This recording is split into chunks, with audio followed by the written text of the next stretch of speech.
नमस्कार, आप देख रहे हैं सच आई न्यूज। मैं हूं संजय मिश्रा। अभी मैं सुशील कुमार सिंह जो आम आदमी पार्टी के निवर्तमान प्रदेश अध्यक्ष हैं, इनके साथ हैं और कल मोतिहारी में आम आदमी पार्टी का कार्यक्रम होने वाला है, पद यात्रा होने वाला है और दिल्ली बादली विधानसभा के विधायक जी अजय कुमार यादव जी कल मोतिहारी पहुंच रहे हैं और क्या कार्यक्रम की तैयारी है आम आदमी पार्टी की बात करेंगे हम लोग। सुशील कुमार जी, आपका बहुत स्वागत है हमारे चैनल पे। बहुत बहुत धन्यवाद, नमस्कार। कल के कार्यक्रम के बारे में कुछ बताइए। कल 14 अप्रैल है और जैसा हम जानते हैं कि भारत रत्न बाबा भीम साहब अम्बेडकर का कल जन्म दिवस यानी जयंती है। बाबा साहब भीमराव अम्बेडकर देश के ऐसे धरोहर हैं जिन्होंने दबे कुचले पिछड़े और महिलाओं के लिए संघर्ष किया और एक संविधान की रचना में प्रमुख भूमिका निभाई, जिसके कारण यहाँ साधारण लोगों को भी अपने वोट देने का अधिकार प्राप्त हुआ, समानता का अधिकार प्राप्त हुआ। उनकी जयंती है और आम आदमी पार्टी उनके मूल विचार जो चाहते थे कि समाज के पिछड़े वर्ग, पिछड़े लोग जिनको शिक्षा और स्वास्थ्य की दरकार है, उनका मानना था कि शिक्षा और स्वास्थ्य, शिक्षा के बिना किसी भी राष्ट्र का निर्माण नहीं किया जा सकता है। जहाँ शिक्षा होगी, बुद्धि होगी, ज्ञान होगा, उस देश का, उस राज्य का विकास होगा। और शिक्षा के लिए स्वस्थ मन का होना बड़ा जरूरी है, तो स्वास्थ्य भी चाहिए। और उनका तीसरा था कि सबको रोजगार मिलना चाहिए, समानता का अधिकार उनका था कि सबको रोजगार मिले। तो इन सारे मुद्दों को लेकर हम आम आदमी पार्टी कल नरसिंह बाबा मठ के प्रांगण में एक सभा और उसके साथ पूरे मोतिहारी में एक पदयात्रा निकालेगी, जिसमें हमारे मुख्य अतिथि के रूप में आम आदमी पार्टी के बिहार चुनाव प्रभारी, दिल्ली के विधायक बादली से अजय यादव जी शिरकत करेंगे। और इसके साथ बिहार के अन्य अलग अलग डिस्ट्रिक्ट से जोनल पदाधिकारी, जिला के पदाधिकारी, प्रदेश के पदाधिकारी सब लोग इकट्ठा होंगे और बाबा साहब के विचारों पर चर्चा होगा। विचारों पे चर्चा होगा। आपने समानता की बात की, अम्बेडकर जयंती तो लगभग हर पार्टी मनाती है, हर नेता मनाते हैं। क्या देश में 75 साल हो गया देश को आजाद हुए, समानता आ पाया है क्या? देखिए, जो मैंने शुरू किया था कि पहले की शिक्षा एक ऐसी, बाबा साहब भी मानते थे कि शिक्षा एक ऐसी शेरनी का दूध है जो पिएगा वो मजबूत हो जाएगा, दहाड़ेगा। तो हमारा मूल जो आम आदमी पार्टी का जो विचार है शिक्षा ही है, क्योंकि देश की राजनीति में एक ऐसी पार्टी आई है आम आदमी पार्टी जो शिक्षा की बात करती है। अपने बजट के कुल बजट में से 26% शिक्षा पे खर्च करती है। अब शिक्षा पे क्यों खर्च करती है, इसके पीछे मैं थोड़ा सा कुछ आपको बैक में ले चलूंगा। लगभग 90 के दशक से देश में एक दौर चल रहा है कि जितने सरकारी स्कूल है उसको बंद किए जा रहे हैं। 90 दशक से पहले, 1990 के पहले लगभग सरकारी स्कूल बहुत ठीक ठाक स्थिति में थे और चल रहे थे। हम लोग भी अच्छी पढ़ाई भी होती, सरकारी टीचर भी हुआ करते थे, चाहे वो कम ही होते थे, लेकिन पढ़ाई होती थी, पूरे देश की स्थिति थी। लेकिन 1990 के बाद लगातार एक प्रक्रिया में बढ़ोतरी होती गई और आज के डेट में शिक्षा एक व्यवसाय बन चुका है, बिल्कुल व्यवसाय बन चुका है। बाबा साहब अम्बेडकर ने जब संविधान लिखा था, उनको ये चंपारण चूंकि गांधी की धरती है, कभी उन्होंने जिक्र भी किया है, बीबीसी के एक इंटरव्यू में बोला था कि मेरे विचार जो है गांधी से मिलते नहीं, मैं उसको एक प्रतिद्वंदी के रूप में देखता हूँ। जबकि गांधी की धरती है वो प्रतिद्वंदी के रूप में देखते थे। उनका मानना था कि शिक्षा जो है बिना शिक्षा के किसी का भी उद्धार नहीं हो सकता और शिक्षा बिल्कुल ही सरकारी तंत्र के हिसाब से होना चाहिए, मतलब सरकार के अंडर में होना चाहिए, सरकारी संस्था के हिसाब से कंट्रोल रहना चाहिए। आम आदमी पार्टी बहुत तेजी से आगे बढ़ रही थी पूरे देश में। दिल्ली में भी सरकार बनी, पंजाब में भी बनी। सत्येंद्र जैन और मनीष सिसोदिया की गिरफ्तारी के बाद यहाँ कुछ ब्रेक लग गया है आम आदमी पार्टी के विस्तार में। मैं इसी को पूरा कर रहा था कि इसको समझिएगा, जो सिस्टम है पूरे देश में, प्राइवेट शिक्षा का जो तंत्र है वो कहीं ना कहीं देश में हावी है। आज हम बिहार के लोग हैं, बिहार में आप देखिए कि लगभग 14 लाख के आसपास बच्चे हर एक साल मैट्रिक का परीक्षा देते हैं, लगभग इसी के आसपास 13 लाख के आसपास में बच्चे पास होते हैं यहाँ से। उनको अगर उच्च क्वालिटी की शिक्षा लेनी है तो बिहार से उनको बाहर जाना पड़ता है। कोटा जाना पड़ता है, बेंगलोर जाना पड़ता है, दिल्ली जाना पड़ता है, अलग अलग राज्यों में जाते हैं पढ़ने के लिए। सिविल सर्विसेज की तैयारी करनी हो, चाहे कोई भी अगर कंपटीशन की तैयारी करनी हो तो दूसरे राज्य की तरफ उनको रुख करना पड़ता है।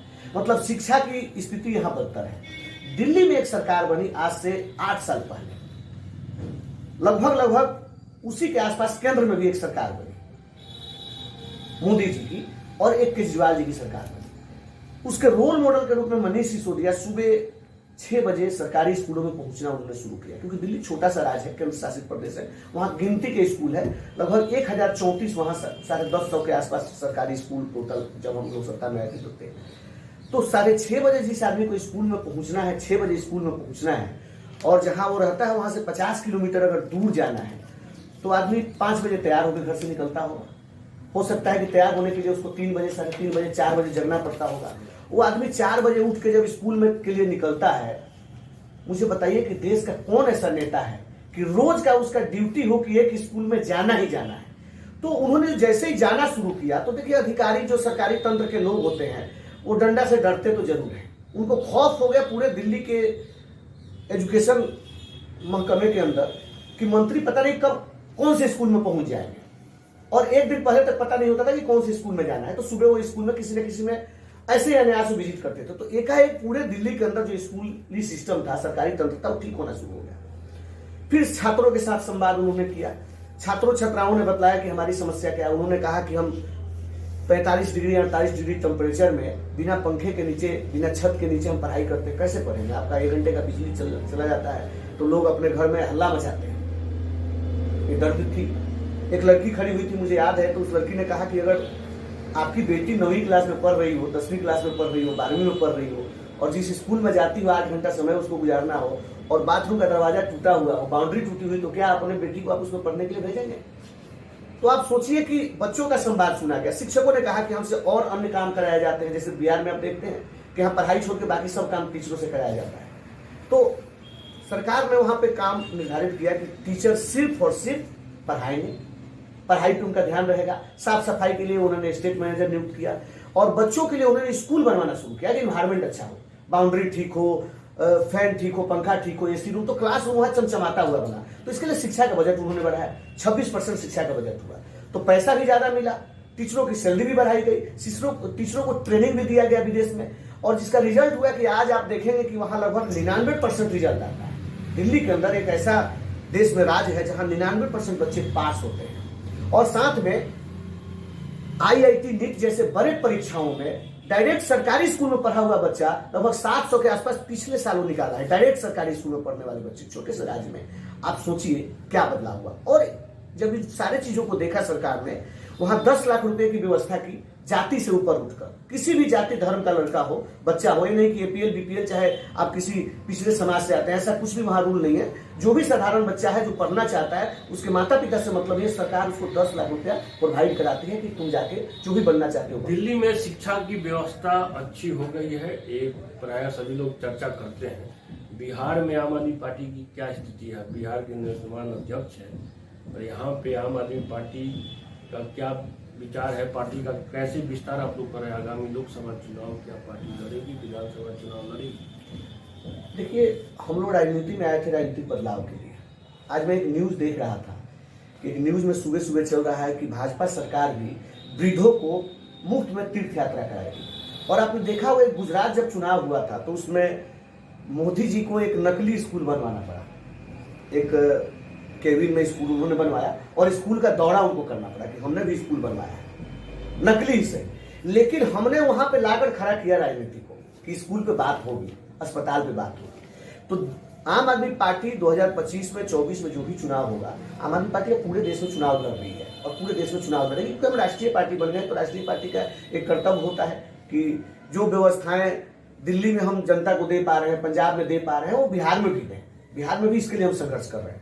और आपको मिश्रा जी बताते हुए हर्ष हो रहा है कि बिहार के अंदर 38 जिला है, कोई ऐसा जिला हमारा नहीं है जहां निस्वार्थ रूप से 300-400-500 की संख्या में हमारे कार्यकर्ता काम न कर रहे हैं। आप देखिए कि हमारी सरकार यहाँ नहीं है, हम यहाँ कभी चुनाव नहीं लड़े, हमारा मुखिया नहीं है, कोई पार्षद नहीं है, कोई जिला परिषद नहीं है, कोई सरकारी तंत्र में हमारा आदमी नहीं है, फिर भी निस्वार्थ रूप से अगर 250, 300, 500 हर एक जिला में लोग काम कर रहे हैं, तो मुझे तो नहीं लगता कि बिहार के अंदर कोई दूसरी पार्टी के संगठन निस्वार्थ रूप से काम करने के लिए यहाँ पर सक्रिय है, क्योंकि उनकी सरकार है सत्ता में, चाहे कोई किसी का केंद्र में है, चाहे राज्य में है, कहीं ना कहीं वो भागीदार है। हम तो कहीं भागीदार नहीं, फिर भी हमारे साथ लोग हैं, तो हम चुनाव लड़ेंगे। और हमारा मूल जो उद्देश्य है, बाबा साहब के जो सिद्धांत है, बाबा साहब भीमराव अम्बेडकर का, कि शिक्षा और स्वास्थ्य, क्योंकि बिहार में अगर किसी की तबीयत खराब होती है, मोतिहारी के अंदर ये जो अपना पूर्वी चंपारण अपना जो जिला है, इसके अंदर 12 विधानसभा लगता है, लगभग 2 लोकसभा लगता है, बटा हुआ 3 लोकसभाओं में, लेकिन 2 लोकसभा तो डायरेक्ट लगता है इसमें। चंपारण अगर पश्चिमी देख लिया तो 9 विधानसभा वहां लगता है, उसमें 19 प्रखंड है, इसमें 27 प्रखंड है लगभग। एक बढ़िया अस्पताल, आप भी पत्रकार बताइए, जहाँ पूर्ण रूप से सबका इलाज हो जाता है, नहीं होता है। मैं इस बात को जहां से शुरू किया था वही लेके आता हूं। आपने जहां से पूछा था मुझसे कि सत्येंद्र जैन और मनीष सिसोदिया को क्यों जेल में डाला गया, जेल में डालने से क्या असर पड़ेगा, आप बताइए। कि एक सिस्टम बन गया देश में कि फुल बॉडी जांच कराना हो तो मुफ्त में आपका हो सकता है, आप किसी भी जाति धर्म के। अगर हम मोतिहारी में किसी प्राइवेट जो फ्री में करता हो, मतलब बहुत सस्ता करता हो, उसके पास जाएं कराने के लिए, तो कम से कम फुल बॉडी का जांच 1000 रुपया लेगा, और दिल्ली के अंदर वो मुफ्त हो गया। तो मुफ्त में जब हम कर रहे हैं तो जनता को सहूलियत वहां मिल रही है। तो बड़े बड़े अस्पताल जो स्वास्थ्य माफिया है, उनका दुकानदारी तो बंद हो गया। अल्ट्रासाउंड मुफ्त में हो रहा है, खून पेशाब पैखाना फ्री में जांच हो रहा है, ऑपरेशन वहां फ्री में हो रहे हैं, इलाज में आपको करोड़ों रुपया भी खर्च हो तो दिल्ली सरकार फ्री में करके दे रही है, मोहल्ला क्लिनिक खुल रहा है वहां पे।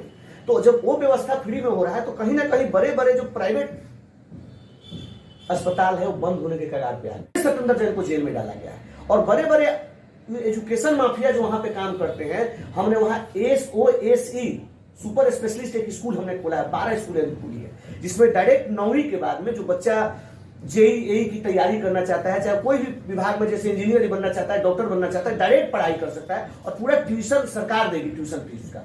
तो आप सोचिए कि जब ऐसी एजुकेशन व्यवस्था करेंगे तो बड़े बड़े एजुकेशन माफिया जो है उनकी दुकानदारी तो बंद होगी। इसलिए मनीष सिसोदिया जेल में, इसलिए सत्येंद्र जैन जेल में, लेकिन इससे हमें कोई फर्क नहीं पड़ता। हमारे जो भी कार्यकर्ता है वो सब अरविंद केजरीवाल है, सब मनीष सिसोदिया है, सब सत्येंद्र जैन है। जिसके हाथ में उस अधिकार मिलेगा वो वही काम करेगा। एजुकेशन का बजट 25%, स्वास्थ्य मुफ्त। जिस दिन बिहार में सरकार बनेगी, हम लोग फिर मिलते रहेंगे, चर्चा करेंगे। जिस दिन आम आदमी पार्टी सत्ता की भागीदार बनी, आप देखेंगे कि 1 साल के अंदर 8,000 साढ़े 8,000 के आसपास लगभग पंचायत है हमारे, 8,400 के आसपास पंचायत है हमारे पूरे बिहार में। बिहार में आप सरकार बनाने की बात कर रहे हैं, और कल नीतीश कुमार और तेजस्वी यादव अरविंद केजरीवाल से दिल्ली में मुलाकात करते हैं, विपक्षी एकता की बात करते हैं। तो बिहार में तो कहीं ना कहीं आपको राजद और जदयू और भाजपा, इन सब पार्टियों से चुनाव लड़ना है। क्या बिहार में गठबंधन में आम आदमी पार्टी जाके चुनाव लड़ेगी? अभी केंद्रीय पॉलिटिक्स है, 2024 का पहले लोकसभा का चुनाव है। लोकसभा में 2 धुरी में चुनाव होता है, या तो पक्ष नहीं तो विपक्ष, एक सत्ता के पक्ष में रहने वाले लोग और एक सत्ता के विपक्ष में रहने वाले लोग। तो ऐसा कोई घोषणा तो नहीं हुआ है कि हम गठबंधन कर रहे हैं। ऐसी चीजें चल रही है कि बहुत सारे नेता, अलग अलग पार्टी के नेता, अलग अलग क्षेत्रीय दल के नेता एकजुटता की बात नहीं, वो आपस में मिल रहे हैं। वो मुद्दा पे जो मोदी जी का जो हिटलर शाही है देश में, पूरे जो भाजपा का हिटलर शाही है, उसके खिलाफ वो सब मिल के एक साथ आवाज उठा रहे हैं। कोई गठबंधन की बात तो नहीं हुई है। भविष्य की बात है, लोकसभा के भी केंद्रीय चुनाव है। एक राज्य के चुनाव से तो कुछ नहीं हो जाएगा। ना बिहार अकेले केंद्र में सरकार बना सकता है, ना दिल्ली अकेले केंद्र में सरकार बना सकती है, ना पंजाब अकेले देश में सरकार। 28 राज्य है, 8 केंद्र शासित प्रदेश है, उसमें अलग अलग लोग हैं, अलग अलग छत्रप हैं। कहीं ममता बनर्जी भी है, कहीं अखिलेश यादव भी है, कहीं मायावती जी भी है, कहीं TRS भी है जिसका नाम BRS हो गया है, कहीं YSS, कहीं DMK है। तो बहुत सारी पार्टियां हैं। तो इन सब पार्टियों को लेकर कहीं शिवसेना जो उद्धव जी का गुट है, ऐसे बहुत सारी पार्टियां हैं देश के अंदर जो सब मिल के चाह रहे हैं कि एक वैकल्पिक सरकार बनाई जाए देश में। तो उसके लिए पहल चल रहा है, उसमें नीतीश जी भी पहल कर रहे हैं, अरविंद जी भी पहल कर रहे हैं, ममता जी भी पहल कर रही है, सारे नेता मिलकर पहल कर रहे हैं। तो पहल करना कोई गुनाह तो नहीं है, क्योंकि बीजेपी भी अगर केंद्र में सत्ता में है तो कोई अकेले दम पे तो नहीं है, उनके पास भी बहुत सारे गठबंधन है। अगर बिहार की बात करते हैं तो बिहार में भाजपा भी कोई अकेली पार्टी थोड़ी है, उनके साथ भी लगभग 15-20 पार्टियां हैं। बिहार के अंदर छोटी छोटी पार्टियां हैं जो सब गठबंधन का दौर है। तो गठबंधन हो या बिहार में हो, लेकिन मैं आपसे इसको क्लियर करते चलूं कि आम आदमी पार्टी जिस राज्य में चुनाव लड़ती है, अभी तक इसका जो सारा कुछ चुनाव में लड़ने का जो तरीका है, पंजाब में आप जाएंगे, गुजरात में जाएंगे, हरियाणा में भी हम चुनाव लड़ रहे हैं, हम कर्नाटक में भी चुनाव लड़ रहे हैं, मध्य प्रदेश में लड़ रहे हैं, छत्तीसगढ़ में लड़ रहे हैं, राजस्थान। हम तो गठबंधन की बात नहीं करते, हम दिल्ली में चुनाव लड़ते हैं, हम अकेले ही चुनाव लड़ते हैं। चुनाव हारे या जीते नहीं जाए, और अलग की बातें हैं। अब समय निर्धारित करेगा कि बिहार में हम क्या करें, लेकिन हमारी जो अभी तक की इतिहास रही है, हम अकेले ही चुनाव लड़ते हैं। मनीष सिसोदिया और सत्येंद्र जैन कब तक जेल से बाहर आ पाएंगे? कुछ देखिए, जिस तरीके से कल संजय भाई ने, आपने देखा होगा कि प्रेस कॉन्फ्रेंस करके उन्होंने पूरे देश को बतलाया कि ईडी और सीबीआई किस तरीके से लोगों को धमका धमका के जबरदस्ती उल्टा सीधा बयान लिखवा रही है। कल आपने प्रेस विज्ञप्ति आपने उनका देखा होगा, प्रेस कॉन्फ्रेंस देखा होगा। तो उस स्थिति से ईडी के पास एक पावर है कि 2 साल तक बिना कोई साक्ष्य के भी 2 साल तक वो पूछताछ कर सकती है, जेल में बंद रख सकती है। तो हम तो ये मान के चल रहे हैं कि लोकसभा चुनाव तक तो छोड़ने नहीं जा रहे हैं। इसलिए नहीं छोड़ने जा रहे हैं कि समस्या है। अब उस समस्या को समझिए। मोदी जी जहां चुनाव लड़ने जाएंगे, जिस राज्य में चुनाव लड़ने जाएंगे, वहां मनीष सिसोदिया जाएंगे, वहां सत्येंद्र जैन जाएंगे, वहां जो पिछले 8 साल 10 साल 15 साल में उन्होंने स्कूलों पे काम किया वो दिखाएंगे कि इन्होंने स्कूल पे काम नहीं किया, वो अस्पतालों पे काम नहीं किया, उसको दिखाएंगे। तो चाहते हैं कि मेरा विरोध करने वाला देश में कोई ना हो। अगर हम गलत भी काम कर रहे हैं तो कोई हमको गलत को गलत कहने वाला ना हो। आम आदमी पार्टी गलत को गलत कहती है। मनीष सिसोदिया समयानुसार जाते हैं उस राज्य में जहां चुनाव होती है, स्कूलों का दौरा करते हैं और देश को दिखलाते हैं कि इनका जो मॉडल है वो खोखला मॉडल है, इनके स्कूल अच्छे नहीं है, इनके अस्पताल अच्छे नहीं है, इसलिए हमारे स्वास्थ्य के मॉडल को और स्कूल के मॉडल को इस जेल में डाला गया। कोई दूसरा कारण नहीं है। आप मुझे बताइए, आप तो पत्रकार हैं, किसी टीवी न्यूज पर किसी मीडिया के माध्यम से ईडी का जांच हो गया, सीबीआई का जांच हो गया, कहीं 1 रुपया पकड़ा गया? अगर कोई करप्ट होता तो उसके घर में पैसा नहीं मिलता, उसके रिलेशन में पैसा नहीं मिलता, उसकी प्रॉपर्टी नहीं बढ़ जाती? क्या ऐसा कुछ हुआ है? इसका मतलब है कि छवि खराब करने के लिए और देश में कट्टर ईमानदार जो अरविंद केजरीवाल और आम आदमी पार्टी के लोग हैं, उनके कट्टरता के ऊपर एक काली पोतने का काम बीजेपी की सरकार और भाजपा सरकार कर रही है। आरोप लगा रहे हैं कि मनीष सिसोदिया और सत्येंद्र जैन को भारतीय जनता पार्टी की सरकार ने जेल में इसलिए बंद रखा क्योंकि शिक्षा और चिकित्सा पे जो अरविंद केजरीवाल काम किए हैं, उस काम की बदौलत देश में लोकप्रिय हो रहे थे। तो उस लोकप्रियता को आम आदमी पार्टी को रोकने के लिए उनको जेल में बंद किया।